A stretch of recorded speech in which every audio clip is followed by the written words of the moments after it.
لأول مرة سلمى تطلع بدون روان على قناتهم. روان دخلت في اكتئاب وتعبانة، وسلمى ظهرت مكانها ترد على الجمهور وتطمنهم على حالتها. سلمى وقت ولادة روان كانت منهارة، وكل ما تفتكر تفاصيل اليوم تعيط. اللي حصل لروان وبنتها؟ هل اتحسدوا؟ وهل فعلا قصدوا يخفوا ميعاد ولادتها؟ ليه سلمى عيطت وهي بتحكي كواليس الولادة واللي حصل؟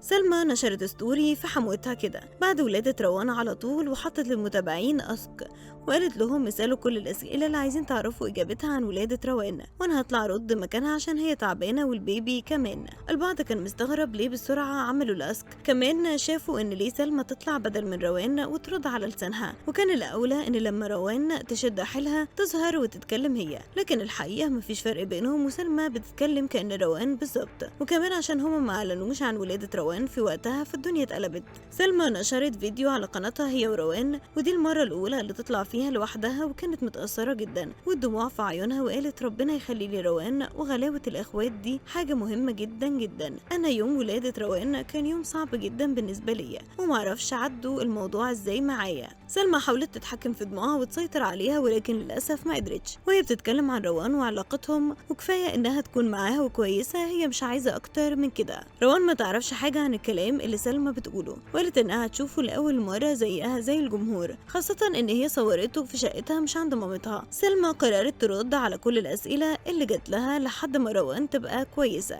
وحد سألها روان ولدت في الأسبوع الكام؟ ردت وقالت روان ولدت في الأسبوع الثاني من التاسع وما كانش طبيعي. وعن حالة واتين البيبي قالت إنها صغيرة جدا وحجمها ضعيف، وكانت تعبانة أول ما اتولدت، وكمان هم لفوها بأكتر من كوفرتا وده اللي مكبر حجمها. أما عن روان قالت إنها جالها تروما من اللي حصل لسلمى وقت ولادتها، كل شوية تقول لهم هيحصل لي زي ما حصل لك، لكن سلمى بتحاول تفهمها إن مش كل الستات بتولد زي بعض، كل واحد ليه حالته المختلفة. أما عن باقي فيديوهات فلوج الولادة، سلمى قالت إنهم مش هينزلوا حاجة تانية وهيكتفوا باللي نزلوه، مش عشان حاجة، كل الحكاية لأنهم ما صوروش اصلا غير الفيديو ده. وقالت كل حاجه كانت حلوه لحد ما دخلت روان العمليات، وحصل لنا كلنا حاله من القلق والتوتر والانهيار، ومحدش كان مهتم خالص يمسك تليفونه، كل التليفونات كانت في الاوضه، وكلنا كنا قدام العمليات في انتظار روان. سلمى قالت انها عمرها ما تنسى اليوم ده ولا الانهيار اللي كانت فيه وقتها، خاصة ان كلهم كانوا قلقانين ولكن كانوا بيحاولوا يداروا ده. سلمى كمان قالت ان روان هتعمل سبوع لكن مش دلوقتي، لما روان والبيبي يقوموا بالسلامة.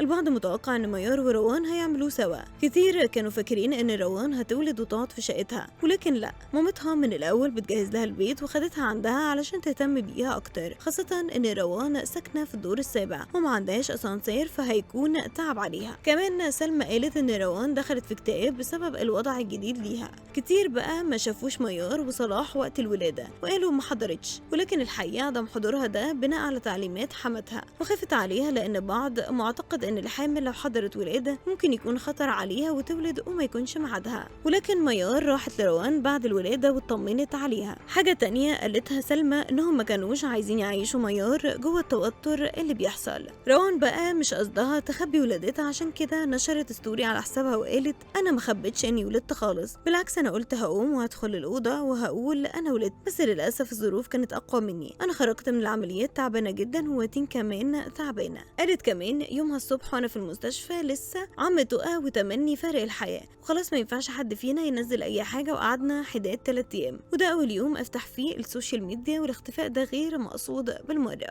وسلمى أكدت إنهم انشغلوا بقلقهم على روان ومحدش ركز خالص إنه يعلن أو يقول. ربنا يقوم روان بالسلامة هي والبيبي.